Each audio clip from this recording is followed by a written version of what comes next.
네, 함께 찬양합니다.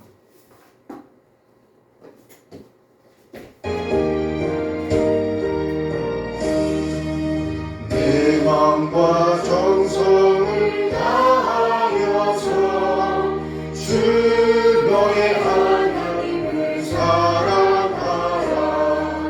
내 몸을 아끼고 사랑하니 형제와 이웃을 사랑하라. 주께서 우리에게 명하시니 그 명령 따라서 살아가니 널 미워해 치는 원수라도 언제나 너 그렇게 사랑하라. 널 핍박하는 자 위에서도 신실한 마음으로 복을 빌라. 주께서 우리에게 명하시니 그 명령 따라서 살아가니 나 항상 주님을 멀리하고 형제를 사랑하지 못하였다.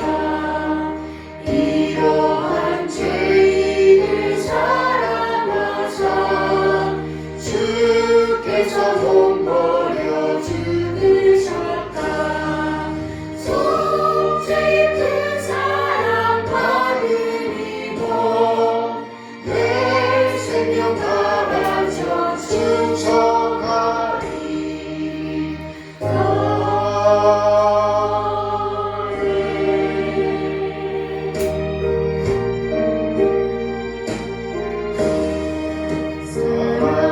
사랑하는 주님 앞에 영제전에 앉아있네. 그 시름에 생각하며 즐거운 찬송 부르네.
참 좋으신 하나님 아버지 감사합니다. 거룩한 주님의 날에 또 이렇게 하나님 앞에서 예배할 수 있도록 도와주신 것 감사를 드립니다. 우리의 삶이 비록 힘들고 어려울지라도 우리가 하나님 앞에서 아버지 예배하는 삶을 살아갈 수 있도록 주님 붙들어 주시고 인도하여 주시옵소서.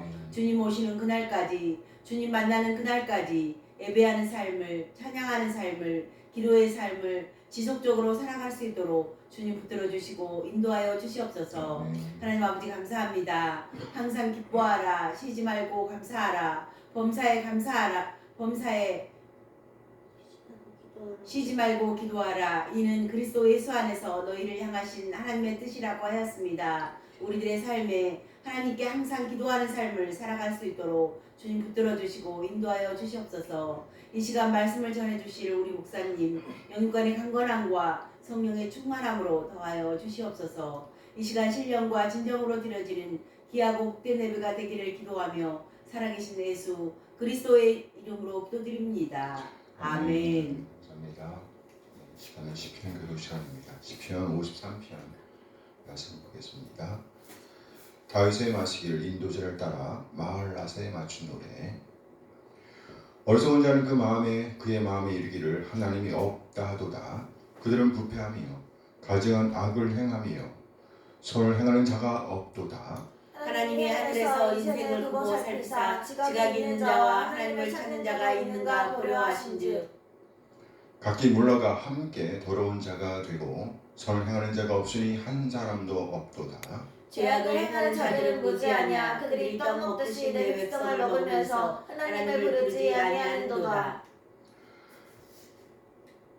여기까지 끝났어.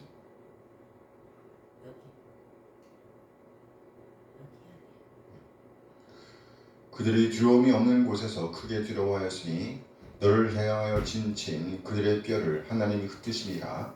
하나님이 그들을 버리셨으므로 네가 그들에게 수치를 당하게 하였도다. 시온에서 이스라엘을 구원하여 줄 자 누구인가. 하나님이 자기 백성의 포로된 것을 돌이키실 때 야곱이 즐거워하며 이스라엘이 기뻐하리로다. 아멘 아멘. 아멘. 네, 시간 함께 찬양합니다.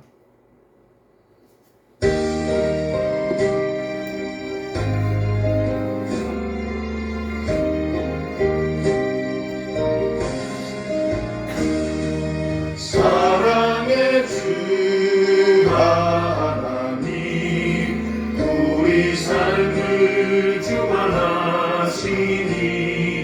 말씀으로 우리에게 영원 천국 갈게 하소서. 이 세상 사는 동안 주의 나라 바라며 그의 의를 힘입어 소망 중에 살게 하소서. 사랑의 주 하나님 우리 삶을 주관하시니 말씀으로 우리에게 영원 천국 알게 하소서. 이 세상 사는 동안 주의 나라 바라며 그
하나님의 선하신 인도하심에 감사드립니다.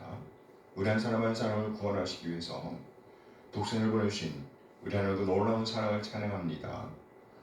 또 아버지 하나님의 뜻에 따라 진 우리 한 사람 사람을 죄와 사망에서 구원하시기 위해서 낮아지시되 완전히 낮으신 우리 주님, 그리고 마침내 진리의 말씀으로 우리를 낳아주신 우리 주님 예수 그리스도의 다음 은혜에 감사드립니다.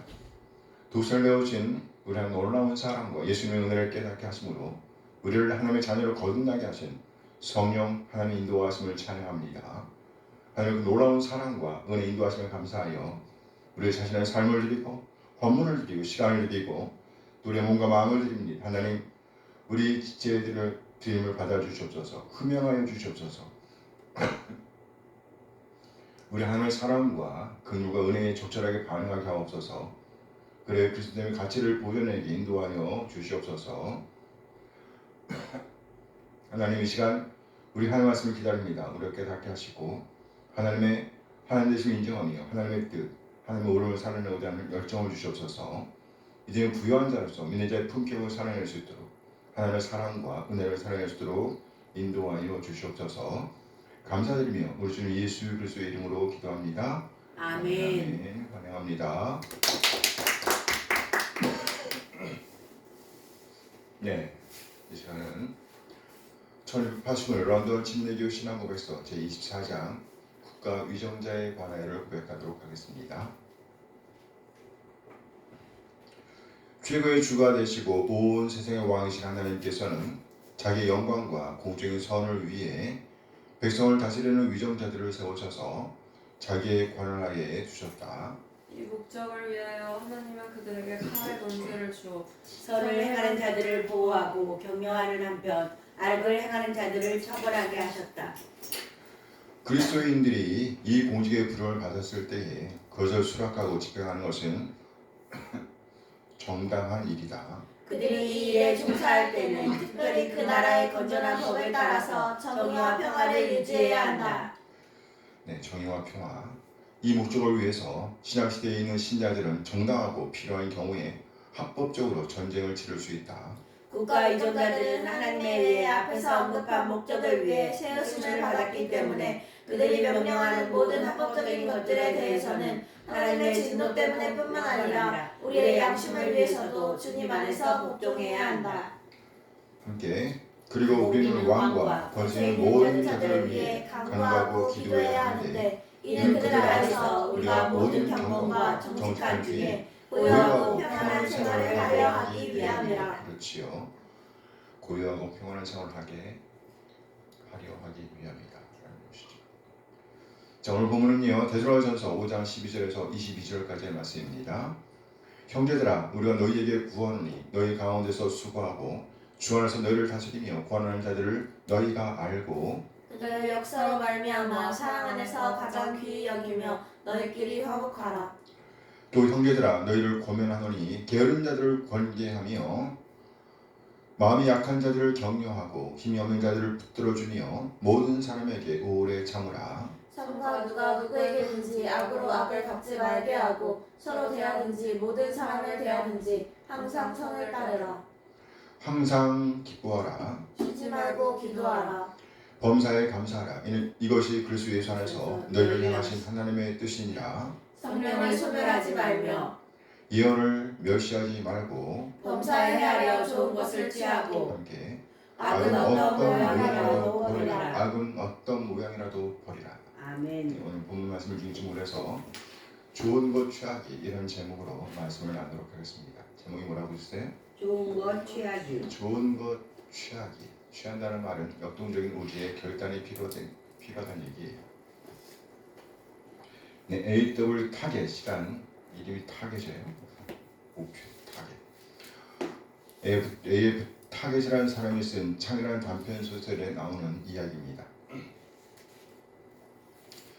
어느 작은 병실에 두 남자가 입원해 있었습니다.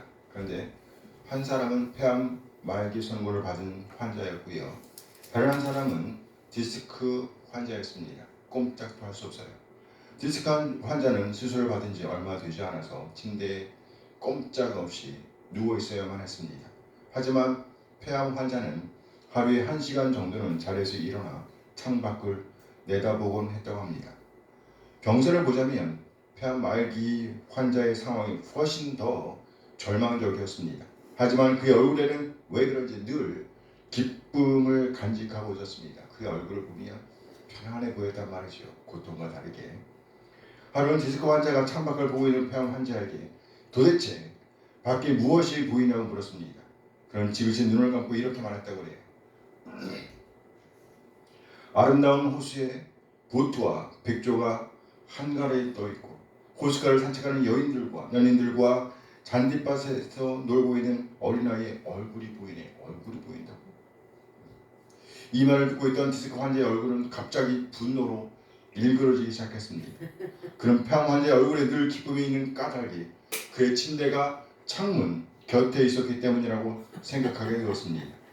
그리고 자기는 차별 대우를 받고 있다고 생각했습니다. 그래서 그는 빨리 폐암 환자가 죽어서 나가길 원했습니다. 그리고 그가 죽어나가면 저 창가의 침대를 차지해야겠다 라고 생각했습니다. 그러던 어느 날 밤 기회가 왔어요. 폐암 환자가 심하게 기침을 하면서 신음하기 시작했습니다. 디스크 환자는 비상벨을 눌러서 의사를 부를까 생각하다가 침대를 차지해야겠다는 생각에 그대로 두었습니다. 벨을 누르지 않았어요. 아침이 밝아올 무렵 갑자기 옆 침대가 조용해졌습니다. 고통받던 폐암 환자는 그의 기대대로 그가 생각했던 대로 세상을 떠났습니다. 드디어 그는 비어있는 자리에 병원의 허락을 받아 창문 곁 침대로 옮기게 되었습니다. 그는 창문 곁으로 자리를 옮기면서 쾌재를 불렀겠죠. 그리고 옮겨지자 있는 힘을 다해서 침대를 붙들고 일어나 창밖을 내다보았습니다. 상당한 기대감을 가지고. 그런데 놀랍게도 창밖에는 회색의 콘크리트 담벼락 뿐이었다 그래요. 그는 그제야 폐암 환자의 기쁨이 환경 때문에 생긴 기쁨이 아니라는 것, 그가 선택한 기쁨이었다는 것을 깨달았습니다. 그가 선택한 기쁨. 그는 기뻐할 수 없는 상황이었음에도 불구하고 창조적인 상상으로 기쁨을 선택한 것입니다. 우리는 우리의 매일의 삶 속에서 무언가를 선택하면서 살아가고 있습니다. 예수님을 나의 주인으로 모실 것인가? 나의 재물을 나의 하나님으로 모실 것인가? 하나님을 꿈꿀 것인가? 나를 꿈꿀 것인가? 순간 떠오르는 대로 말을 해버릴 것인가? 아니면 참을 것인가? 내일을 위해 오늘 머리를 싸맬 것인가? 아니면 내일 생각을 다 접고 오늘 내가 하고 싶은 것을 다 할 것인가? 화를 낼 것인가? 아니면 참을 것인가? 이제 우리는 삶 속에서 끊임없는 선택의 기로에 서 있습니다. 그리고 우리는 반드시 그 선택에 따른 열매를 거두게 될 겁니다. 선택에 따른 열매. 오늘 우리가 함께 본 이 데살로니가 교회는요, 바울 사도에 의해서 세워진 교회입니다. 그리고 이들은 바울에 의해 겨우 3주 정도, 그러니까 길게 잡아도 21일 정도의 교육을 받은 것이 전부였습니다. 물론 학자에 따라서 3개월 정도 교육을 받았다고 보기도 합니다. 그렇다고 하더라도 그리 긴 시간이라고 할 수는 없어요. 그럼에도 불구하고 이 데살로니가 교회는 바울을 감동시키기에 충분한 교회였습니다. 이들을 향한 바울 사도의 고백에서 이 사실을 확인할 수가 있습니다. 데살로니가전서 1장 4절 말씀이에요. 1장 4절 함께 읽어요. 하나님의 사랑하심을 받은 형제들아, 너희를 택하심을 아노라. 너희를 택하심을 내가 안다. 이는 바울 사도의 감탄입니다. 바울이 이들의 변화된 삶을 보았다는 거예요.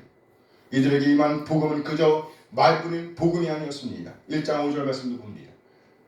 함께 읽어요. 이 우리 복음이 너희에게 말로만 있는 것이 아니라 또한 능력과 성령과 큰 확신으로 된 것입니다. 우리가 너희 가운데서 너희 위하여 어떤 사람이 되는 것은 너희가 아는 바와 같으니 우리 복음이 너에게 말로만 이른 것이 아니라 능력과 성령과 큰 확신으로 되었다. 이것이 무슨 의미일까요? 이들에게 이른 복음이 열매를 거두고 있었다는 말이에요. 열매를 거두고 있었다. 그렇습니다. 하나님의 복음의 말씀에는 생명력이 있습니다. 생명력.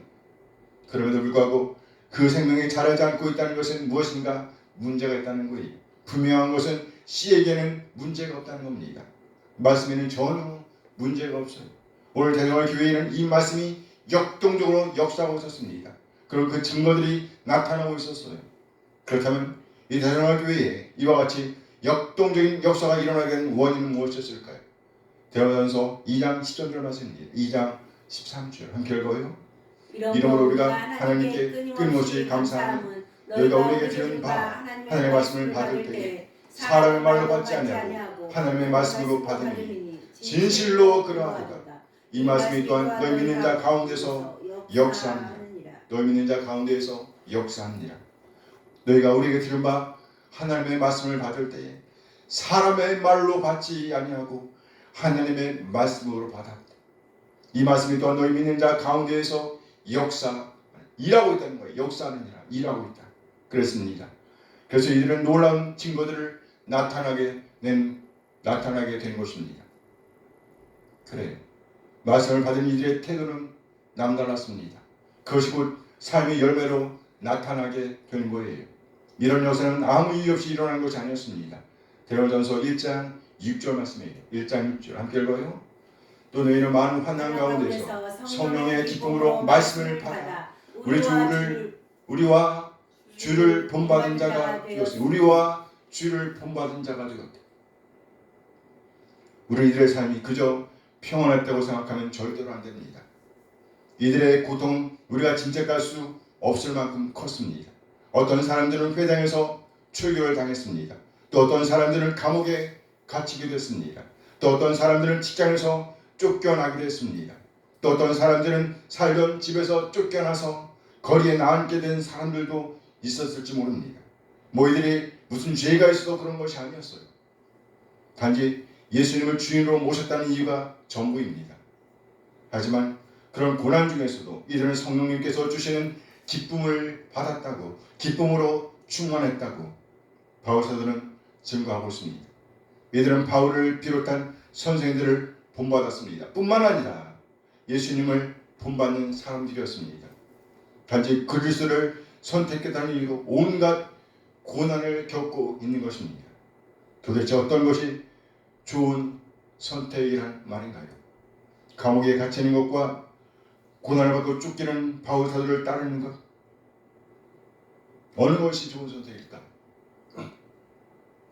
삶에서 평안을 누리는 것과 예수님을 주인으로 모심에서 오는 환난을 따르는 것, 도대체 어느 쪽이 좋은 선택인가요?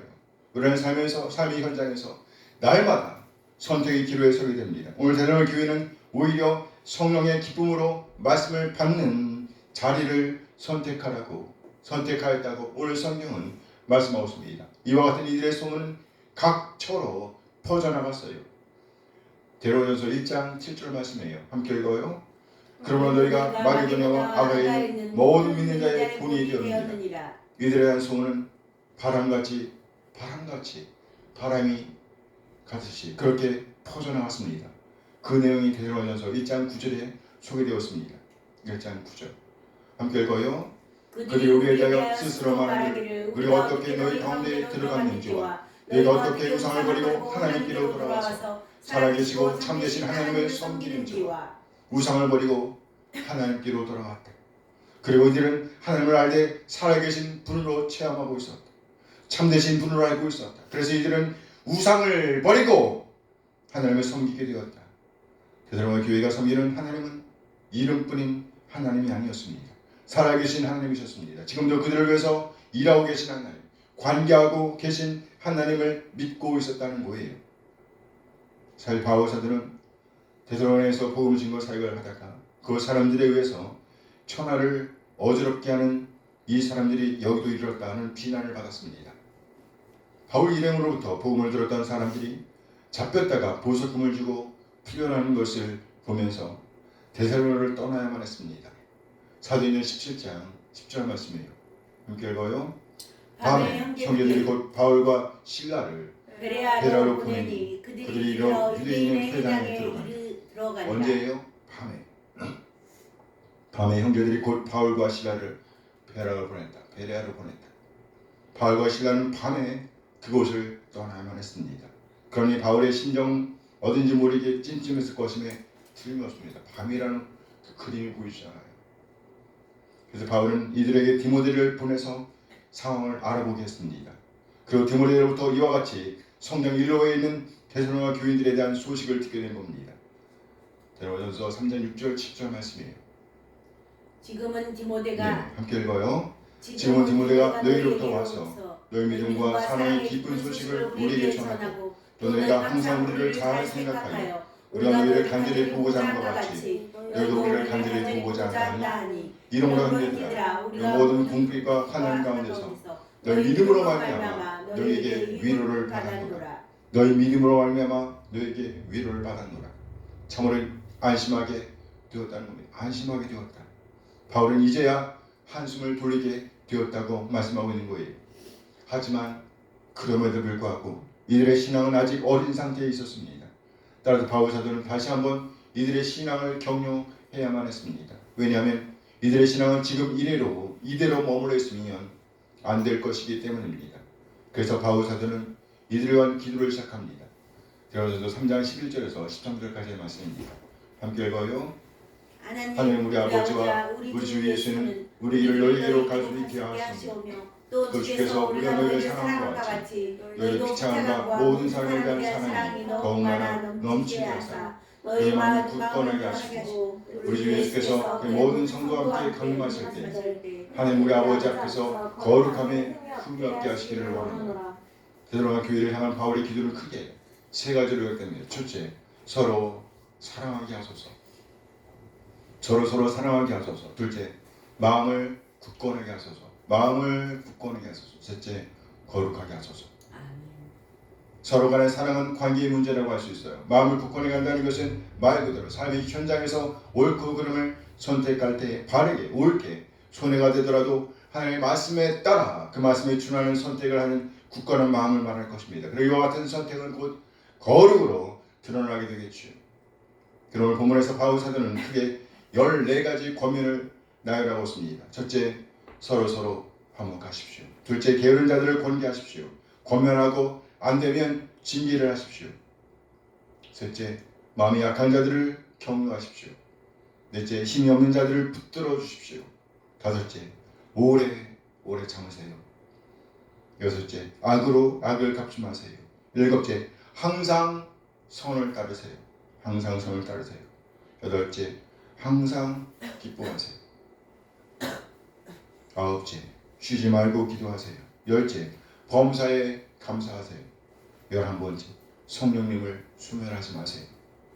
12번째, 예언을 소멸하지 마세요. 13번째, 범사에 헤아려 좋은 것을 취하십시오. 좋은 것을 선택하세요. 14번째, 악은 어떤 모양이라도 버리세요.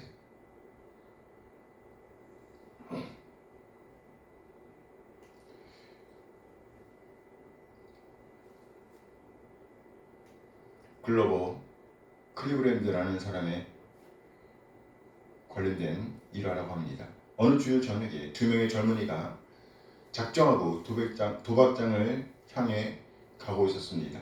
작정하고 가고 있어요. 그런데 공교롭게도 도박장 바로 옆에 한 작은 교회가 있었다고 해요. 아무 생각 없이 도박장을 향해 가던 두 청년 중 한 명은 우연히 교회 입구에 적혀있는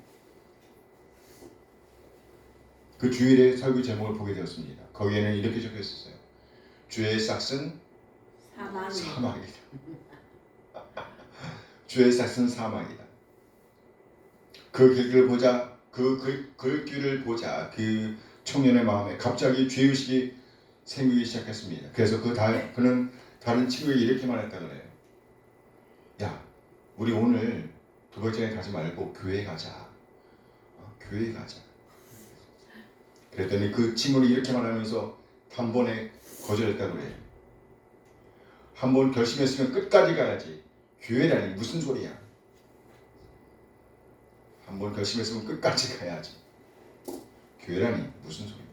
결국 한 사람은 처음 결심한 대로 도박장으로 갔고 다른 한 사람은 교회로 들어갔다는 거예요. 그날 교회로 들어가서 예배한 청년은 설교 말씀을 듣고 예수 그리스도를 구주로 영접하고 새 삶으로 거듭나는 체험을 했다고 합니다.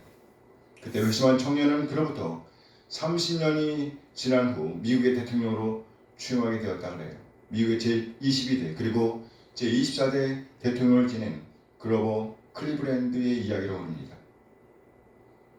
그리고 클리브랜드가 대통령에 취임하는 그 순간 30년 전에 도백장을 선택했던 그 젊은이는 어디 있었을까요? 감옥에서 자신의 친구가 대통령으로 취임하는 기사를 읽게 되었다는 거예요. 그는 친구의 취임 소식을 듣고 가슴을 치며 후회했답니다. 과거 한순간의 선택이 자신의 삶을 얼마나 다르게 만들었는가를 깨달았기 때문이죠.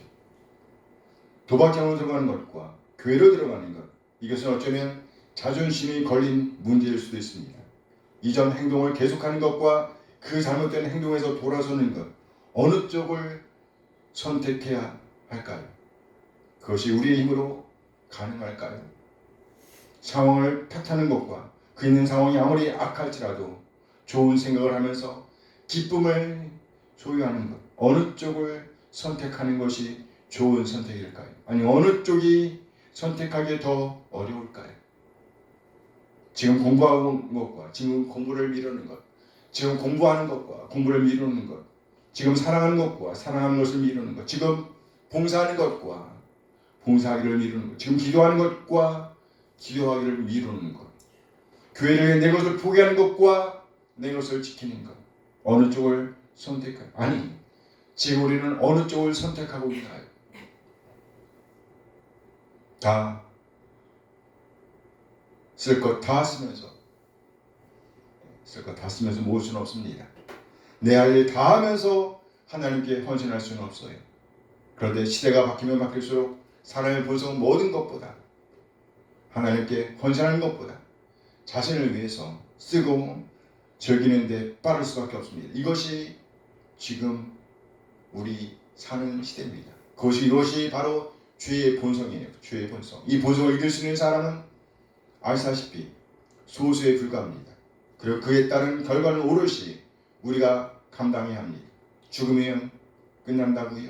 천만에 만만의 공덕이라고 했어요. 안 끝나는 게 아니에요. 죽는다고 해서 끝나는 문제가 아닙니다. 그래서 오늘 성경은 이렇게 말씀하고 있는 겁니다. 대화전서 5장 15절에서 18절까지 말씀입니다. 이게 무슨 일이에요? 제가 읽어드릴게요. 이 예언, 이 귀한 말이 다 지워지고 없어졌단 말이에요. 그렇지. 이걸 만들 때 무슨 일을 하는 거야?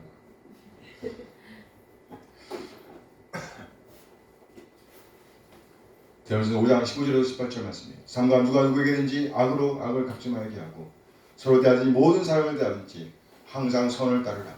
항상 기뻐하라. 쉬지 말고 기도하라. 범사에 감사하라. 이것이 그리스도 예수 안에서 너희를 향하신 하나님의 뜻입니다. 아멘. 항상 선을 쫓으십시오. 항상 기뻐하십시오. 항상 기도하십시오. 그리고 항상 감사하세요. 이제 이 말씀을 모르는 사람들은 거의 없을 정도로 유명한 말씀이지요. 그런데 문제는요, 우리가 정말 이것을 선택하고 있느냐는 겁니다. 선을 쫓는 것, 기뻐하는 것, 기도하는 것, 감사하는 것, 이것을 최선의 것이라고 생각하면서 취하고 있느냐는 거예요. 이 귀한 것을 과연 우리는 지금 선택하고 있는가? 취하고 있는가? 이 귀한 것을 과연 우리가 지금 선택하고 있어요? 아니죠. 다른 사람은 몰라도 우리는 우리를 알잖아요. 이건 절대로 우리의 힘으로, 우리의 의지로는 안 되는 일이라는 건 말이에요. 그래서 우리는 누군가를 의지해야 합니다. 대화전서 5장 20절 말씀이에요. 예언을 멸시하지 말고, 예언을 멸시하지 마세요. 여기 예언은 말씀을 말합니다. 예언은 말씀을 가리키는 거예요. 말씀. 하나님의 말씀을 멸시하지 마세요. 구약에서는 선지자들이 하나님의 말씀을 대언했습니다. 이것을 우리는 예언이라고 합니다. 구약의 이스라엘 백성들이 망하게 된 이유가 뭔가요? 바로 예언의 말씀, 하나님의 말씀을 경청하기를 거절했기 때문입니다.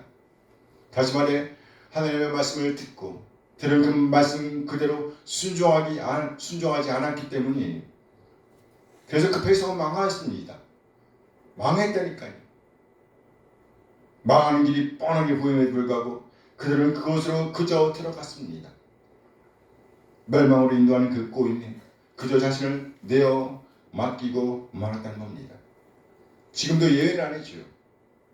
만일 우리가 하나님의 말씀을 경청하지 않는다면, 하나님의 말씀을 듣고 들은 그 말씀에 따라 오늘을 살아내지 않는다면 우리의 결국은 뻔할 거예요. 어찌하든지 우리는 한 길을 선택할 수밖에 없습니다.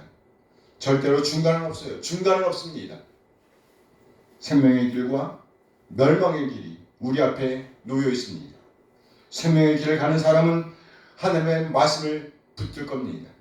그러나 멸망의 길을 가는 사람은요, 하나님의 말씀을 무시할 거예요. 멸시할 겁니다. 범사에 헤아려 좋은 것을 취하고자 한다면 우리는 반드시 하나님의 말씀을 붙들어야 합니다. 다시 말해 하나님의 말씀을 들어야 한다는 거예요. 데살로니가 교인들이 바울을 감독해 한 이유가 바로 이것이었습니다. 데살로니가서 2장 10절 말씀이에요. 이러므로 우리가 하나님께 끊임없이 감사함은 너희가 우리에게 들은 바 하나님의 말씀을 받을 때에 사람의 말로 받지 않고 하나님의 말씀으로 받으니 진실로 그러하도다. 이 말씀이 또한 너희 믿는 자 가운데에서 역사하느니라.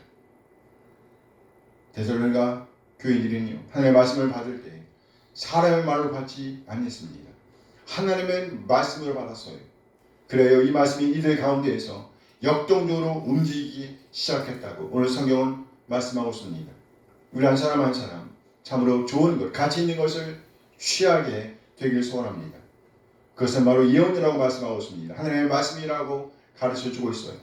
이렇게 우리가 하나님의 말씀을 듣고 순종할 때 그 하나님의 말씀이 우리 안에서 역동적으로 역사하기 시작할 겁니다. 우리 한 사람 한 사람 날마다의 삶 속에서 하나님의 일하심을 체험하게 되기를 소원합니다. 아멘. 참으로 좋은 것, 가치 있는 것을 취하기 위해서 우리는 반드시 예언, 곧 하나님의 말씀에 붙잡혀야 합니다. 그리고 또한 우리는 성령님을 소멸하지 말아야 합니다. 성령 하나님을 소멸하지 말아야 합니다. 데살로니가서 5장 19절 말씀이에요. 성령을 소멸하지 말며, 말해보세요. 성령을 소멸하지 말며, 성령을 소멸하지 마세요. 여기 소멸한다는 말은요, 무엇이 속에서 솟구쳐 올라오는데 그것을 억제할 때 쓰이는 단어입니다. 억제하는 거예요. 성령께서는 우리에게 말씀하십니다. 그런데 우리가 그것을 억제해버리는 거예요. 불이 활활 타고 있을 때에 그 불을 끄는 것, 그것을 소멸이라고 합니다. 소멸. 우리는 예수님을 우리 개인의 구세주와 주님으로 영접하는 순간 성령님을 우리 안에 모시게 됩니다. 우리 안에서 성령님은 무엇인가를 지시하십니다. 그런데 자꾸만 우리가 그것을 잠재우려 합니다. 성령님께서 말씀하시는데 그 말씀을 듣지 않아요. 귀를 막아버립니다. 마음을 닫아버려요. 오늘은 말씀을 읽고 묵상해야 했다고 생각했습니다. 그런데 나는 다른 것을 하려고 합니다.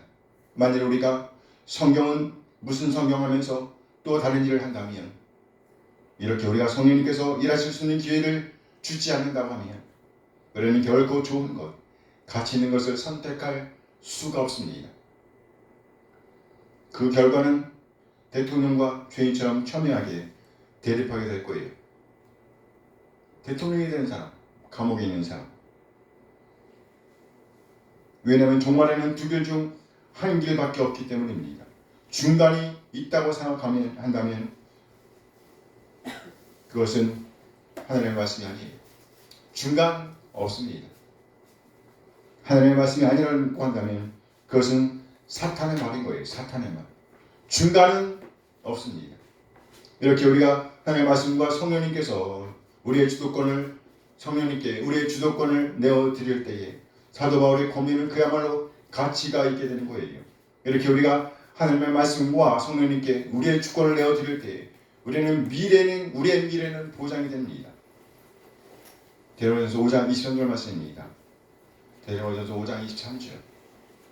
평강의 하나님이 친히 너희를 온전히 거룩하게 하시고 또 너희의 온 영과 혼과 몸이 우리 주 예수 그리스도께서 강림하실 때에 흠없게 보존되기를 원하노라. 우리 하나님은요 결코 죄를 용납하실 수가 없습니다. 그런데 하나님은 우리처럼 죄인인 인간들을 사랑하셨습니다. 예, 죄는 용납할 수 없어요. 그런데 죄인은 우리를 하나님께서 용납하셨단 말이에요. 사랑하셨다는 말입니다. 이 사랑을 완성하시기 위해서 하나님은 당신의 하나밖에 없는 아들을 독생자 예수 그리스도를 내어주셔야만 했습니다. 그 아들로 우리 한 사람 한 사람의 죄를 모두 다 담당하게 하셨습니다. 그 희생으로 말미암아 이제 우리는 하나님께 다시 받아들여질 수가 있게 되었습니다. 그러나 반드시 우리 쪽에서의 선택이 있어야 합니다. 그래야 비로소 하나님과 우리의 관계는 회복이 될 수 있습니다. 회복을 지향할 수가 있습니다. 이렇게 우리가 하나님의 사랑을 선택하고 하나님의 말씀을 듣고 들은 그 말씀에 따라 순종하며 우리 안에 성령님을 모시고 성령의 인도하심에 우리를 내어 맡길 때에 우리의 주권을 내어드릴 때에 비로소 우리는 거룩한 존재로 흠이 없는 존재로 하늘 앞에 서게 된다는 거예요. 우리 주 예수 그리스도께서 강림하실 때에 흠 없게 보존되기를 원하노라.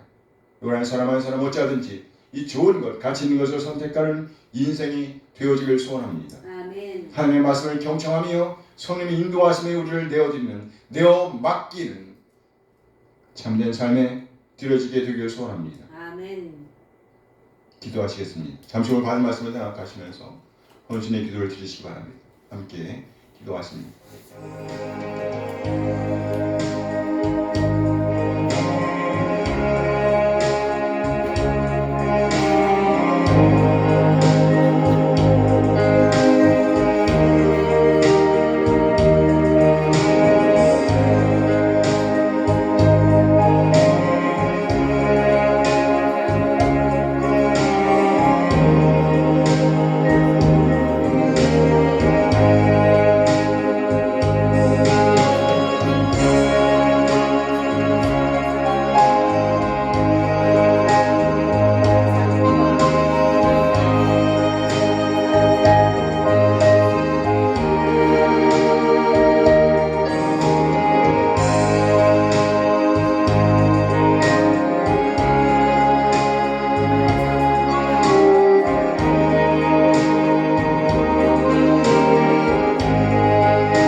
하나님 아버지, 독생자 예수 그리스도를 이 땅에 보내심으로 우리 한 사람 한 사람의 죄를 담당하게 하신 그 놀라운 사랑에 감사드립니다.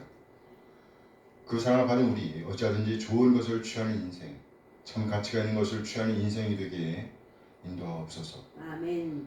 눈에 보이는 것에 우리의 소망을 두는 것이 아니라 영원한 것에 우리를 내어드리는 인생이 되게 하옵소서. 좋아 보이는 것과 참으로 좋은 것을 구별할 수 있는 지혜를 주옵소서. 아멘. 이 지혜를 얻기 위해 하나님의 말씀을 읽고 듣고 연구하고 묵상하고 또 우리가 하나님의 말씀인 성경을 읽고 듣고 묵상할 때에 성령님께서 늘 함께 하시어 깨닫게 하시며 그 말씀에 순종할 수 있도록 능력을 주시옵소서. 그래야 우리 안에서 역동적으로 일하시는 성령 하나님을 경험하게 하옵소서. 아멘. 그래 이 세상의 가치에 우리를 드리는 것이 아니라 영원한 가치가 있는 곳에 우리를 드리게 인도하여 주시옵소서. 감사드리며 우리 주 예수 그리스도의 이름으로 기도합니다. 아멘. 이제 다 일어나서 찬양하면서 예배를 마칩니다.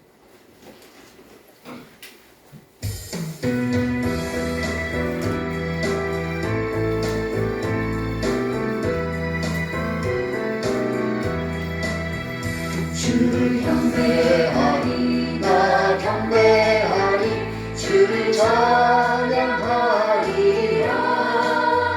주를 경배하리 나 경배하리 주를 찬양하리라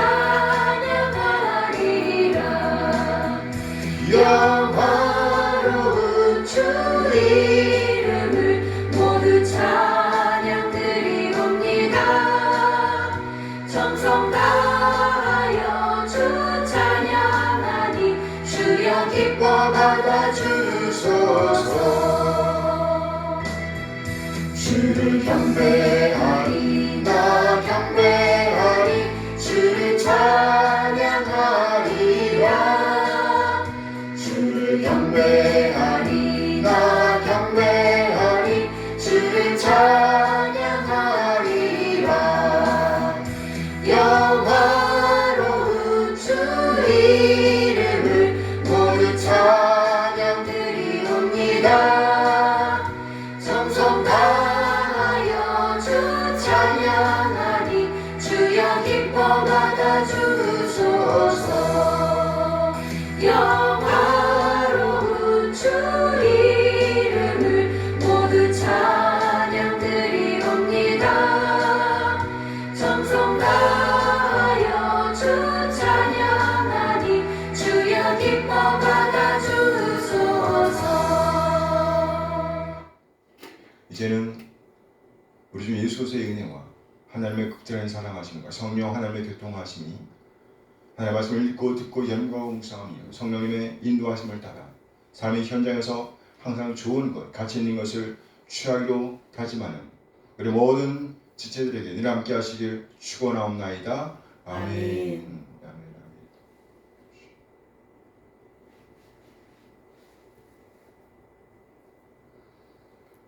네, 예배를 마쳤습니다. 감사합니다.